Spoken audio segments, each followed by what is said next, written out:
Welcome to Sacrilegious Discourse. For this is what the Sovereign Lord says. Why do you need prophets to tell people who you are and what you want? If you can justify everything that the God of the Bible has done, then you can justify any of your behavior. A lot of this mentality is trickling into what is now mainstream right-wing Christianity. I am capable of empathy greater than this God of the Bible. This is a Bible that they tell kids. This is the good Lord. This is the good book.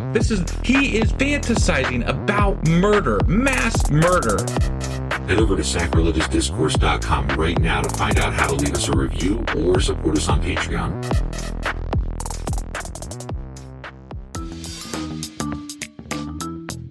Hey there, sinners and saints. It's your favorite Bible-bashing duo from Sacrilegious Discourse, and we need your help. That's right, folks. We're raising funds for some heavenly equipment and a studio that doesn't sound like it's in the depths of hell. Our current setup, let's just say it's more apocalypse than audiophile. So if you want to hear us dissect the Bible without the background noise of demonic squirrels, chip in a few bucks. We're aiming for $5,000 to upgrade our audio and build a studio worthy of blasphemous banter. Donate today and help us spread the good word of atheism. You can find a link right on our homepage, sacrilegiousdiscourse.com. Every dollar counts. Even if it's from your collection plate. Husband! Wife! Do you know where we are today and how the hell we got here? Well, we are in Daniel, the book of Daniel now. We are in the book of Daniel. And we just finished with Daniel chapter 1. Yep. And in that chapter, we're kind of getting the backstory on Daniel. Mm-hmm. At least that's how it comes across, kind I think. of, So, yeah. It's like an intro. Right.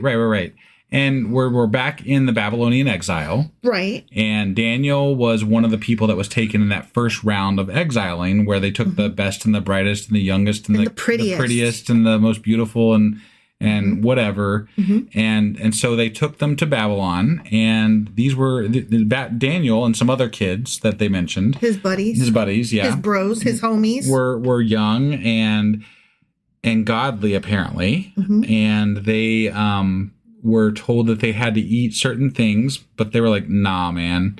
And they went and talked to the guard, and they're like, can you help us out here, man? Like we're and he's like, I don't know, you guys might not look as good as other people when you don't eat the right things, and like, just give us a chance. And then they did, and everything worked out because God, I guess, whatever. Mm-hmm, mm-hmm. And then they became the best and the brightest, and that's where we are. That is an amazing recap. Yes, that's what happened, or thereabouts. I mean, it was very storyline driven. Yes. So, like, to tell the synopsis of what happened, mm-hmm. I kind of have to tell the story. It's true. And so, to shorten the story, I have to make it sound stupid. Yes. And so that's what I did. You succeeded. Good job. Thanks. I appreciate that. I was really going for like the best synopsis of Daniel chapter 1 ever. You win. And I think I fell a little short. No, I think you won. I won? Yeah, okay, all right, yeah. So that was Daniel chapter 1. Sure as fuck was. Which means that today we're getting into Daniel chapter 2. All right, let's do this. Okie dokie.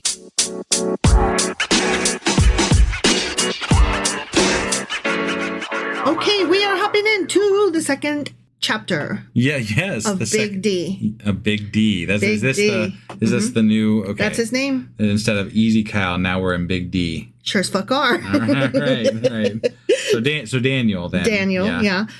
Just as a reminder, this book is divided into 2 parts, and we are still in the first part. Right. Which is chapters 1 through 6. Is this a shorter book? Yeah, there's only 12 chapters. Oh, wow. Yeah. Okay. Yeah. It kind of felt like it might be, but I wasn't sure, so. Yeah. And the first 6 are a set of court tales. Okay. And they're basically about, like, Daniel and his buddies and how they are, like, challenged to do godly things, and then God helps them and they succeed. Yay! How wonderful. And then 7 through 12 are about 4 apocalyptic visions. Of course. And then there's 3 stories that are left out of our Bible that were in some of the earlier renditions that we're also going to read later. Okay. All right. Sounds good. So, all right, let's get over here into chapter 2. Okay. Yeah. In the second year of his reign, Nebuchadnezzar had dreams, as you do. Yeah. His mind was troubled, and he could not sleep. He got trouble right here in his brain hole. Yeah. So the king summoned the magicians, enchanters, sorcerers, and astrologers to tell him what he had dreamed. Okay. When they came in and stood before the king, he said to them, I have had a dream that troubles me, and I want to know what it means. This sounds very much like the story of Joseph. And yeah. It does, yeah. I mean, like, this is... It's that story, but it's later. The same, it's like the same story. Yeah. Okay. Because they're not very imaginative back then. Right. Well, and I feel as we're getting into some of these later books, they steal heavily from older stories in the Bible. Yeah, there's only like 10 major stories, and they just recycle them. Yeah. In the whole world. You kind of talked to me about that before, actually. And it's not entirely untrue. It's not entirely untrue. As far as like the themes behind the stories and things like that. So. Right.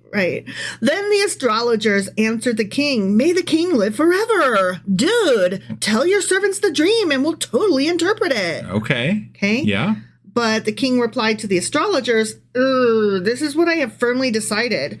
If you do not tell me what my dream was and interpret it, so you better even you have to know what the dream was before we even get into this shit. Yeah. And you have to have it interpreted. Yeah. Okay. So tell me what I dreamed.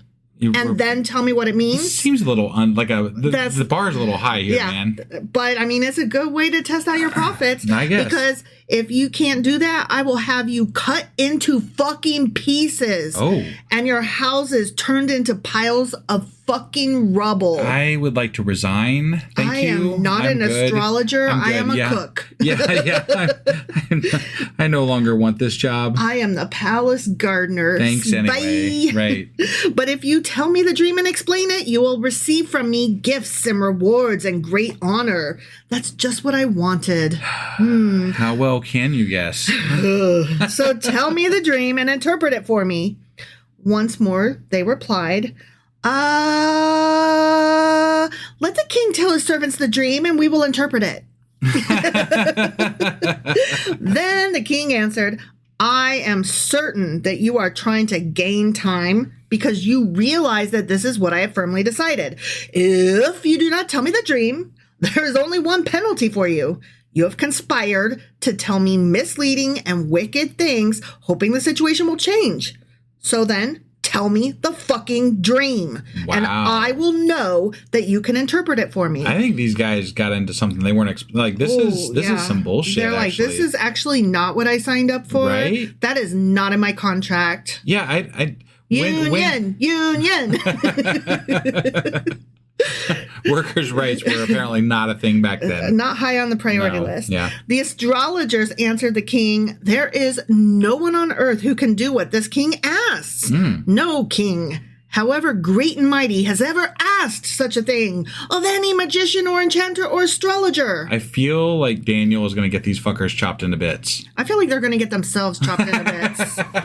What the king asks is too difficult. Yeah. I mean, they're whiny, but they're right. Yeah. No one can reveal it to the king except the gods, and they do not live among humans. Oh. Okay. I mean, they're not wrong. Right. This made the king so angry and furious that he ordered the execution of all the wise men of Babylon. Jesus Christ. That'll learn them. Wow. That escalated quickly. He was newts. I see why God hired this guy. Yeah, he's fucking bananas. Right? So the decree was issued to put the wise men to death, and men were sent to look for Daniel and his friends to put them to death. Oh. Because they're part of his team, right? Oh, because Yeah. Okay. Yeah. All right. They're about to get it. So, like, Everybody. wait, he's about to kill everybody. Everybody. This is... Okay. Everybody All right. in the court gets chopped up. You know, I would feel kind of shitty, like, if I was one of these Babylonian, or one of these Israelites that got, like, brought over because I was smart and beautiful and whatever, and, like, you're one of the smart people who's also a prophet type, whatever. You're that person. You're wise. You're that thing. You got a good job. You're raising up. And sight. And because you can't tell me what my dream was, I'm going to kill you now. Yep. That's how it be. It's fucked. When Arioch, the commander of the king's guard, had gone out to put to death the wise men of Babylon, Daniel spoke to him with wisdom and tact. He asked the king's officer, why did the king issue such a harsh decree? Question mark? Yeah. Arioch then explained the matter to Daniel, At this, Daniel went into the king and asked for time so that he might interpret the dream for him. I have a problem with this scenario. I do too. Because if you got sent out by your king, who is very fickle and petty, obviously, do you entertain this kid who is going to rectify things for you? Yeah, like, hey. Okay, look, I'm going to play the guard. Right. And you play the kid. Got okay, it. Ready? Yeah. Hey, kid. Yeah. I have to kill you. Why?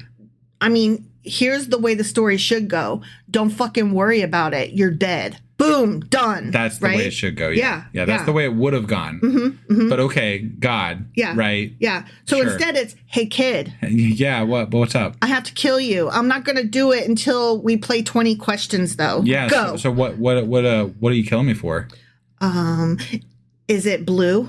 Wait, no, you're guessing. That's right. Okay, sorry. Do it again. What are you killing me for? I am killing you for the king. Why is the king killing me? 'Cause he's a wackadoodle. I don't know. You know the king, how he be. But like, what is his reason for doing something it? about a fucking dream or some shit. You know what? I'm gonna not kill you yet. Why don't you go in and ask him? Because I didn't really understand what was happening because I'm not a fucking wise man. Right, yeah. All right. So then Daniel returned to his house. Oh, and then he just went, right on in and was like, hey, king, what up? Yeah, right? that's odd. Like you're going You just went in there to the king. You're going from being executed by the king to just walking in and talking He's to like, him. hang on. Wait. Hold on. I got to run this by the king right quick. Hey, this kid that you conquered his land and killed his people, he's got a really great idea that wants to run by you, I think. Yeah. He would like to confront your ass. How about, are you okay with that, king? Right. Yeah, no. No, that's not how that works. This would not happen in any world. This is unrealistic. Yeah. It's so stupid. It is. All right. Sorry. Go ahead, Daniel. It's so obviously written by people who just really want to make a great story about God. It's not a very great story, It's though. not, because it's not believable. I know. So they should have asked somebody like me to write it. I could do a better job. Yeah. Then Daniel returned to his house because they asked for time. I thought that's what the other dudes asked for. Yeah. But this guy asked for time, and the king's like, sure. But if he can interpret dreams and know dreams, why does he need time? He's got to pray first. But so God's on a time frame? Like God's got to... No, Daniel's like, hey, can I have some time? I have to go pray to ask God to tell me what your dream was. Okay. All right. Like, I don't just know it. But he had no patience with the other ones. That's what I'm saying. Like, why did Daniel get favor? And they're probably already chopped into bits at this point. They are. You know, like they're like alligator food. It ain't fair. No. Then Daniel returned to his house and explained the matter to his friends, Hananiah, Mishael, and Azariah. Okay. He urged them to plead for mercy from the God of heaven concerning this mystery, so that he and his friends might not be executed with the rest of the wise men of Babylon. Oh, I guess they hadn't been executed yet. Okay. All right. At least not all of them. Not all of them anyway. But I bet those ones that were right there. The ones in the court. He probably just had them, beheaded right there. Yeah. He's like, you're done, son. Yeah. Yep. If I had to guess. And if I had heard that news and I wasn't living in the court, I would have my rake and my gardener hat and I would be like, no wise men here. Right. Yep. If I were Daniel, if I were anybody that was in this scenario and I didn't have an immediate answer, I'd be asking for time and to be able to go to my house and then fucking getting lost. Pack and leave. Or don't even pack.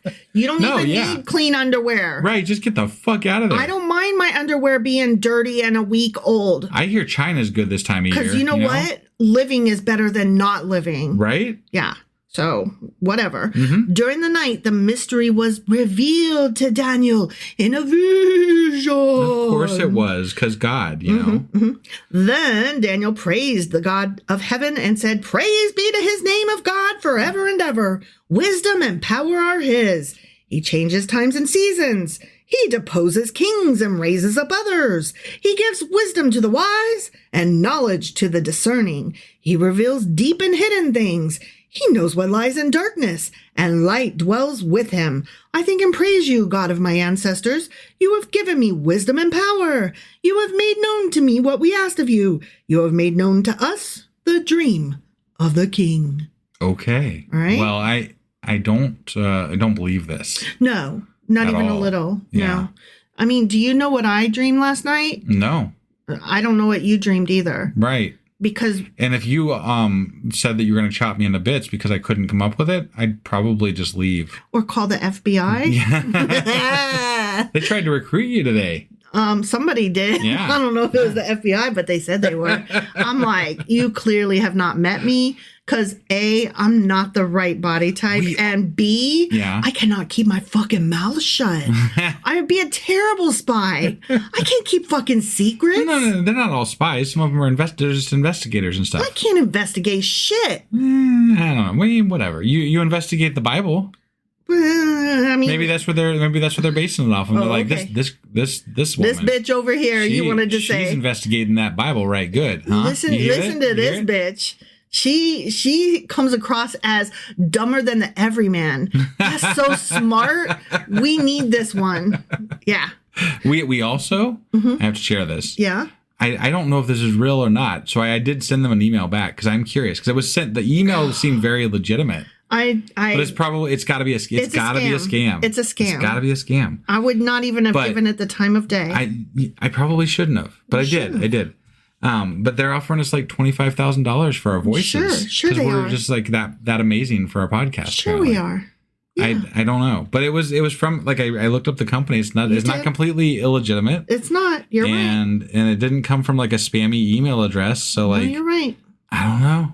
Is it real? No, I doubt it. It's not real. $25,000? No, but ain't Come nobody on. giving us $25,000. That's crazy. Yeah, that's crazy. Nobody's giving us that. Our podcast hasn't made $25,000 over the entire time it's existed. 4 years. That's awesome. I don't think we've even made like the first thing. $1,000. Right? Yeah. Well, no, yeah. we've made probably that much in 4 years in total. Yeah. Okay. Yeah. Okay. At least. Yeah. Yeah. $1,000 to $2,000. We're under the $5,000 mark. Oh, for sure. Honestly, I'm impressed if we made over $1,000. Right. Yeah. All right. So then Daniel went to Arioch, the guard guy, whom the king had appointed to execute the wise men of Babylon, who failed at his fucking duty. Yeah. I will just put that out there. He did. And said to him, hey, wait, do not execute the wise men of Babylon. Hang on. Take me to the king, and I will interpret his dream for him. Wait, this one kid's going to save the rest of them? Yeah. I thought they were just trying to save themselves. And why would this king save the rest of the wise men if... Wouldn't they all have to be able to do it? Like, why is it dependent on anybody, one person? That's weird.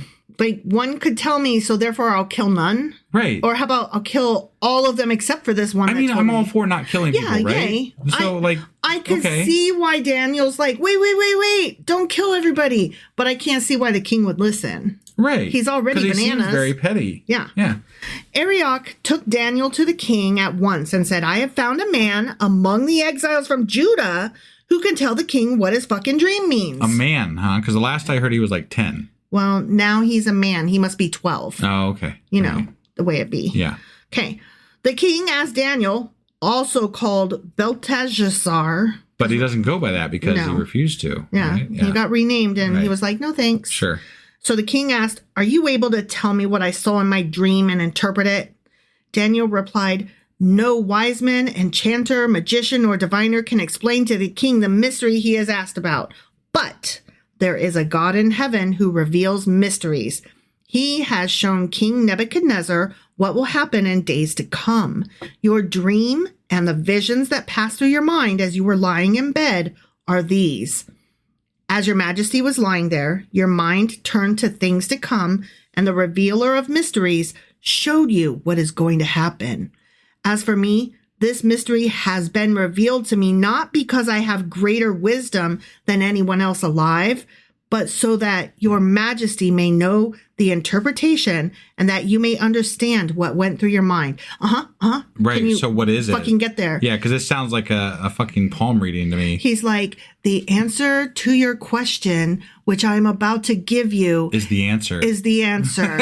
And it's not the answer you expected, but it's the answer you deserve. Right. And the question is a really good question to which an answer is absolutely necessary. Like, you've Also- gone on for 10 fucking minutes. What is the fucking answer? Also, you'll meet someone dark, handsome, and whatever. Yeah. What's the normal thing that Dark, happens? handsome, and whatever. You know, like you'll have good fortune all your days. You'll right. be Yeah. rich and famous or whatever. The cookie, the fortune fortune cookie. cookies Yeah, things. Although they aren't really fortunes No, anymore. now they say oxygen is air.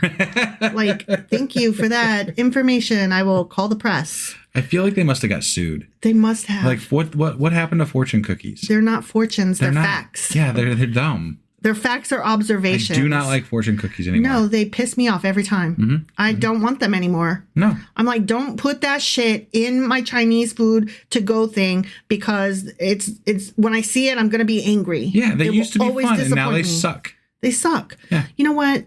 There's always one in the bunch that fucking has to complain, and this is why we can't have nice things. All right, ready? Yes. Okay, so Daniel's talking about this dream and not answering it, but promising he's about to. Okay. Okay. Your Majesty looked, and there before you stood a large statue, an enormous, dazzling statue, awesome in appearance. It sounds like he's describing it, though. It sounds like he's actually knowing the dream here. He is. Okay. The head of the statue was made of pure gold. Ooh. Its chest and arms of silver, its belly and thighs of bronze, its legs of iron, its feet partly of iron and partly of baked clay.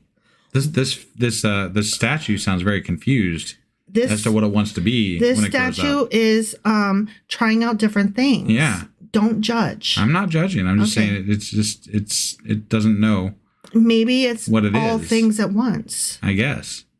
Why does it have to decide? I feel like the person that made it would have a really tough time making all these things work together. Well, that would be God. Check with him. Okay. All right. While you were out watching, this is Daniel still talking. Right. While you were watching, a rock was cut out, but not by human hands. It struck the statue on its feet of iron and clay and smashed them. I hate it when things land on my piggies. Then the iron, the clay, the bronze, the silver, and the gold were all broken to pieces and became like chaff on a threshing floor in the summer. I don't think gold and silver and iron, for that matter, just shatter into pieces. This is a dream. Okay. Fuck off. All right. You don't know. All right. The wind swept them away without leaving a trace, continues Daniel. Okay. Continue Daniel. Some strong wind. Yeah, but the rock in the dream. Yeah. It's strong wind in the dream. I know. I got Okay. it. I got it. But the rock that struck the statue became a huge mountain and filled the whole earth. This was the dream.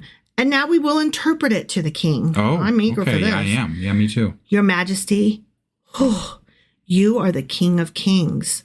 The God of heaven has given you dominion and power and might and glory. In your hands he has placed all mankind and the beasts of the field and the birds in the sky. Wherever they live, he has made you ruler over them all. You are that head of gold. After you, another kingdom will rise, inferior to yours. Next, a third kingdom, one of bronze, will rule over the whole earth. Finally, there will be a fourth kingdom, strong as iron. For iron breaks and smashes everything. And as iron breaks things to pieces, so it will crush and break all the others. Just as you saw that the feet and toes were partly of baked clay and partly of iron, so this will be a divided kingdom. Yet it will have some of the strength of iron in it, even as you saw iron mixed with clay. As the toe, I'm so not following this, just so you know. I'm trying. Yeah. I'm trying. I feel like this. I'm not sure this is the best message to give to this guy. He's like, you totally fucking suck, and someday you'll die, and kingdoms will come after you. So get over yourself. He's definitely promoting Nebuchadnezzar, right? He's saying you're awesome, but once you're done, it's going to move along, your right? Your kingdom's going to. And I feel like the description of the iron and the clay is kind of a reference to the southern tribes and the northern tribes of Israel. Okay. Possibly. Possibly. I don't think so. Well, but he's talking about bringing those things together, right? And so there's this whole idea in the Old Testament that we've been going over thus far, where they've been talking about bringing these tribes back together. In fact, in Ezekiel, they were stacking them, in a 7-layer salad type deal, right? And so I feel like this is them trying to come back together, because we even commented in Ezekiel where, many of these tribes don't exist anymore, right? Or at least in any recognizable form, right? So the fact that they're trying to bring them back together is more of a mental exercise than it is a realistic exercise, right? And so a lot of these things are portrayed through visions, and this is one of those things where the clay to me kind of represents the idols, and the iron represents that unmovable. I don't know why they're using iron, because God early on didn't like iron. But then later there were some references where iron was used to represent God too, as a strong binding unbreakable metal, right? Yeah. So I feel like this is a representation of God mixed with idols, and that they'll rebuild bigger than ever, and the idols will get the iron broken will down. eventually get broken down, and the iron will stay. Yeah. Right? Yeah. Like, that's how I'm feeling about this. I'm not really sure what all the gold and bronze and all that shit is, but I'm assuming it's other kingdoms. Other kingdoms are going to fight for this area that eventually will just get ground down to God's kingdom. Right. So, as the toes were partly iron and partly clay, so this kingdom will be partly strong and partly brittle. And just as you saw the iron mixed with baked clay, so the people will be a mixture and will not remain united any more than iron mixes with clay.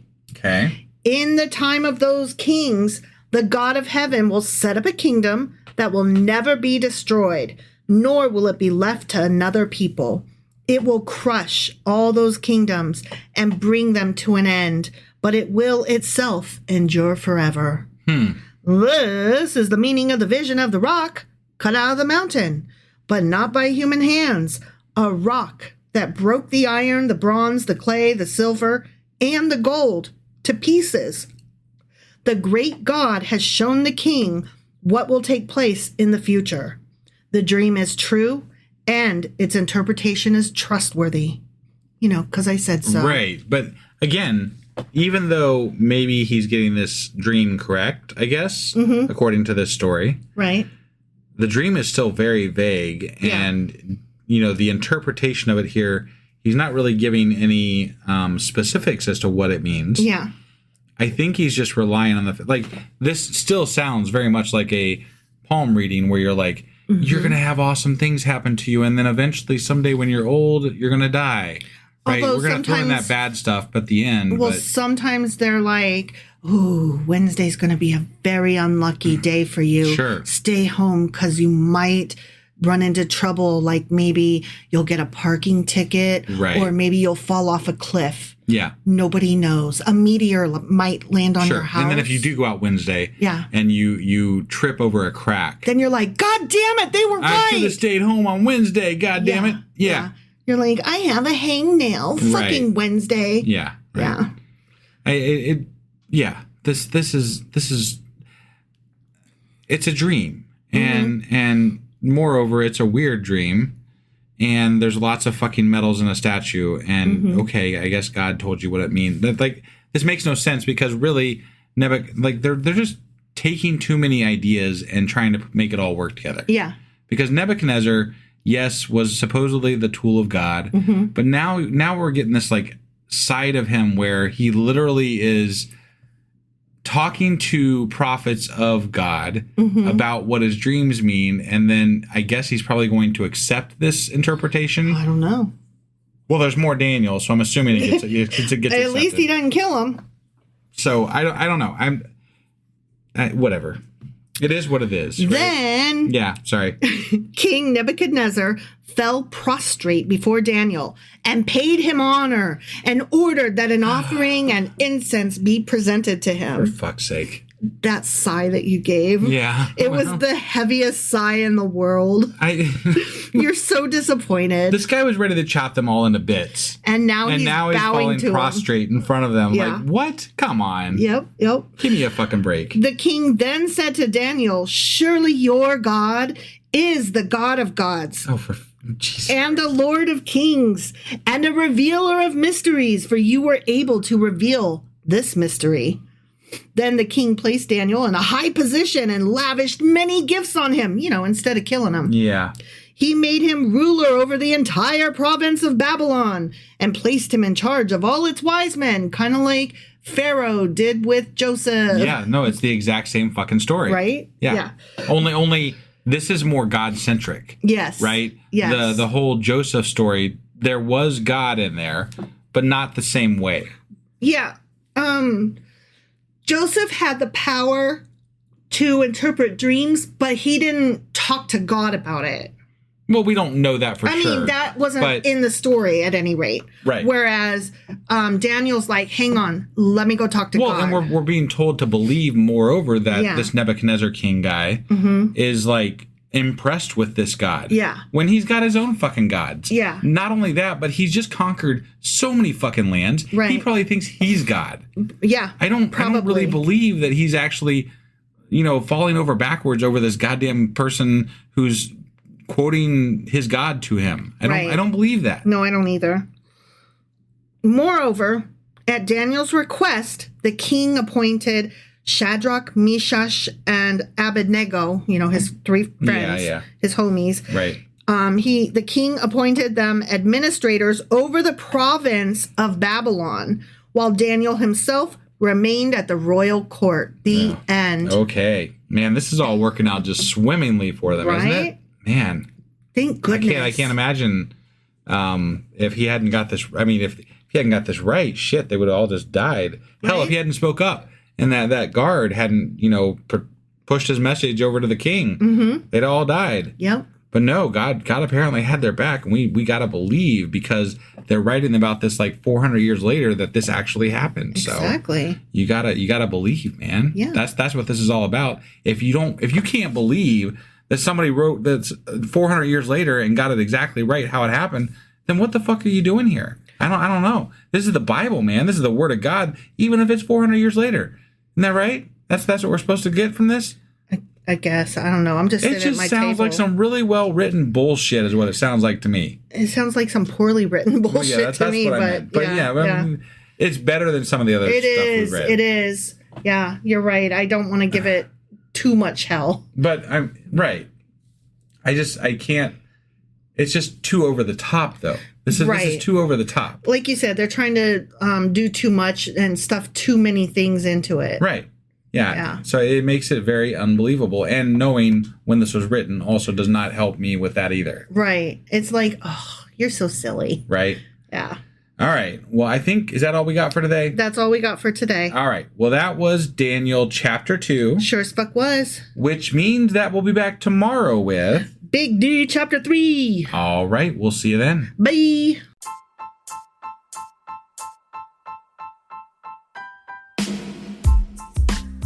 Hey, wife, I guess that's the end? But husband, that's just sad. It doesn't have to be. We are on lots of social media platforms like Twitter. Our handle there is sacrilegious_D. For D's nuts. Oh my God. Stop doing that. Anyway, we're also on Facebook, Instagram, and Pinterest. There's a link to all of our social media sites at our website. Ooh, we have a website? Yeah, it's sacrilegiousdiscourse.com, where you can also find a link to our merch shop. We have a merch shop? Yep. We have podcast-themed clothing, mugs, notebooks, and more, as well as an atheist and science-themed products. Wow, our fans should really go check that out right now. Definitely. They can get in touch with us by sending an email to sacrilegiousdiscourse@gmail.com. But before they do that, we could really use some help. Oh yeah? With what? Well, it's not free running the podcast, and we need some financial support in order to get better equipment, which will free up time so we can concentrate on our podcast and our fans. Okay, so what should they do? Head over to patreon.com/sacrilegiousdiscourse and sign up as a contributor on our podcast. Supporters there receive additional bi-weekly episodes that we record just for our Patreon members for as little as $2 a month. Also, we'd really appreciate it if you would like and subscribe on whatever platform you're using. And Apple Podcast reviews help us out tremendously. Like and subscribe. Leave an Apple review. Join us on Twitter. Support us on Patreon. That's a lot of instructions. Don't forget to say thanks. Thanks. Okay, bye.